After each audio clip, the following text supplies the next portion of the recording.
Case খেলবা আসো, যেটা খেলার মন চায় সেটাই খেলো। আর তো বাপরেই অস্বীকার করে তে ও কার পক্ষ জন্মের ব্লাডের প্রবলেম না হলে কেউ এটা বলতে পারে না।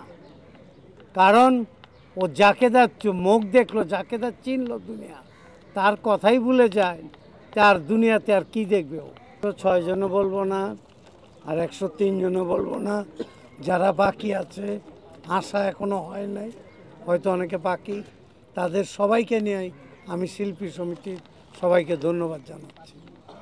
কারণ আমরা কাউরে আলাদা করতে চাই না। আমি ডিপজল পরপর কয়েকবার বলেছি যে যাদের বাদ দেওয়া হয়েছে তারা যেহেতু একদিনের জন্য কার্ড পেয়েছে, তারা শিল্পী এবং তাদের শিল্পীর কার্ডটা ফিরিয়ে দেওয়া উচিত আমি মনে করি।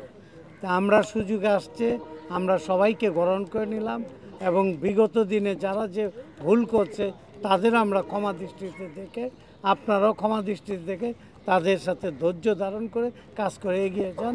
এবং ফিল্ম ইন্ডাস্ট্রি পিছনে তাকানোর সময় নাই, যেহেতু ফিল্ম ইন্ডাস্ট্রি শেষ। ফিল্ম ইন্ডাস্ট্রি কীভাবে ভালো হবে ওইভাবে কাজ করতে হবে।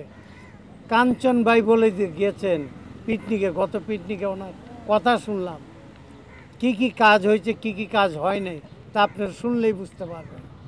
আর যার কথা আপনারা বললেন তার তো বাপরেই অস্বীকার করে তে ও কার পক্ষ জন্মের ব্লাডের প্রবলেম না হলে কেউ এটা বলতে পারে না। কারণ ও যাকে তার মুখ দেখলো, যাকে তার চিনলো দুনিয়া, তার কথাই ভুলে যায়, তার দুনিয়াতে আর কি দেখবে। ও যা দেখার দেখছো অনেক।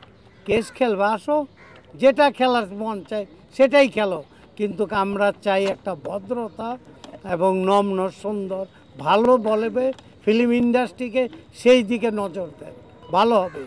আমাদের ফিল্ম ইন্ডাস্ট্রি এই করতে করতে ফিল্ম ইন্ডাস্ট্রি ধ্বংসের পথে গেছে, আর ধ্বংসের পথে যেন না যায়, ফিল্মটা বেঁচে থাকে সেই দিকে খেয়াল রেখে সবাই সুন্দর এবং ধৈর্য ধরে কাজ করেন, ভালো হবে।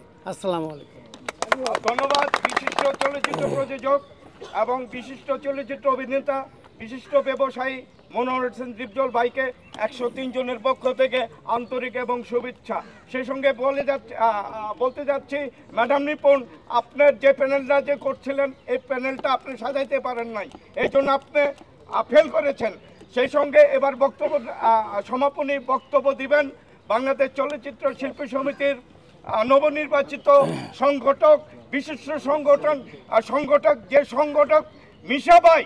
প্রত্যেক শিল্পীর ঘরে ঘরে গিয়েছে, 570 জন শিল্পীর ঘরে ঘরে গিয়ে ভোট চেয়েছে।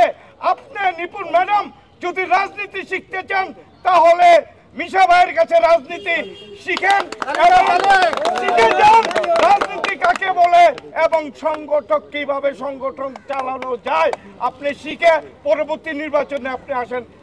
Thank you. এবার আপনাদের সম্মুখে বক্তব্য দিবেন বিশিষ্ট চলচ্চিত্র অভিনেতা, খলনায়ক, নায়ক জনাব সম্মানিত শিল্পী সমিতির সম্মানিত নবনির্বাচিত সভাপতি মিশে সওদাগর।